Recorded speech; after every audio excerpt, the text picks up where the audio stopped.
Ang sarap naman nito, kasutil. Sarsyadong bangus. Tara, lutuin na natin to. Heto na, yung mga kakailanganin nating ingredients, kasutil. Sibuyas, bawang, at syempre yung ating pampalasa, kasutil. Chicken yung gamit natin dito. At yung ating paminta. Pino lang po yung gagamitin natin dito. At syempre yung ating kamatis, kasutil, ginayak lang din po natin ito na maliliit. At yung ating onion leaves or dahon ng sibuyas. At dahil sarsyado po yung ating lulutuhin, ay lalagyan po natin ito ng itlog. Syempre hindi mawawala yan, kasutil. At yung ating bangus, kasutil. At bukod dyan ay gagamit pa po tayo ng asin at mantika at pati na rin ng asukal, kasutil. So dito ay magpainit na rin po tayo ng kawali at pagkatapos ay maglagay na rin po tayo ng mantika at kapag mainit na ay prito na natin yung ating bangus, kasutil. Siguraduhin lang po natin na bago po natin iprito ay nalagyan na po natin ito ng asin. At dahil tapos na po natin iprito ay hanguin na po natin ito at iset aside lang po natin at pwede na po tayong maggisa. Dito ay inuuna ko naman yung ating bawang, kasutil, dahil gusto natin na mas mag-brown yung ating bawang kaysa dun sa ating sibuyas. At kapag medyo light brown na siya ay pwede na po natin isunod yung ating sibuyas. Igisa lang din po natin ito na mabuti. At pagkatapos ay yung ating kamatis naman. Haluin lang po natin ito ng kaunti. At pagkatapos ay tatakpan po natin ito hanggang sa magkaroon na ito ng sabaw o mismong sarsa ng kamatis. At habang hinihintay po natin na maluto itong ating kamatis ay ready na po natin yung ating itlog. At dito ay mukhang luto na yung ating kamatis, kasutil. At dito ay pwede naman po natin itong durugin, kasutil, tulad ng ginagawa ko.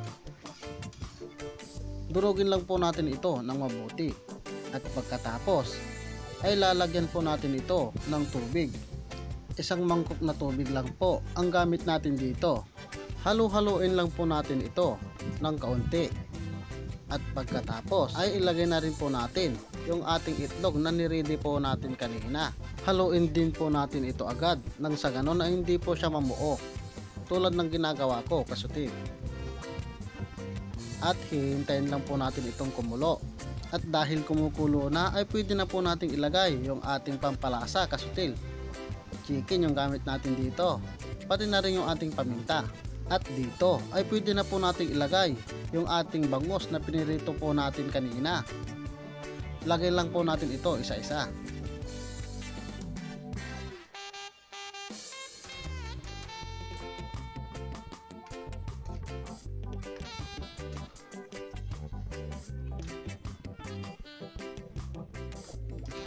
At ilagay na rin po natin yung ating asin.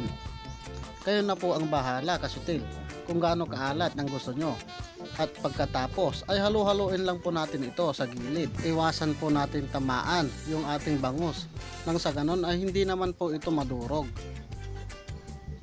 At pagkatapos ay ilagay na rin po natin yung ating asukal, kasutil. Nilalagyan ko kasi ito ng asukal at nakakatulong ito, kasutil, para lalo pang sumarap itong ating sarsyadong bangus. Tignan nyo naman, kasutil, dito pa lang ay nakakatakam ng tignan. Haluin lang din po natin ito ng konti. At pagkatapos hayaan lang po natin ito na kumulo ng 3 to 5 minutes. At pagkatapos ay pwede na po natin ilagay yung ating dahon ng sibuyas or onion leaves. Nagpapasarap din ito sa ating niluluto, kasutil. Lutuhin lang po natin ito ng ilang minuto pa. At heto na yung ating sarsyadong bangus. Napakasarap nito, kasutil.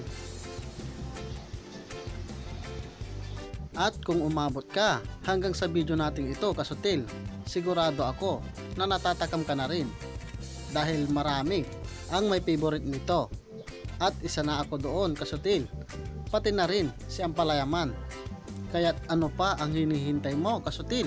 Lutuin mo na ang ating sarsyadong bangus. At kung nagustuhan mo ang video natin ito kasutil, paki-like at paki-share na rin. Maraming salamat sa walang sawang panonood at walang sawang suporta. God bless you all. Bye-bye!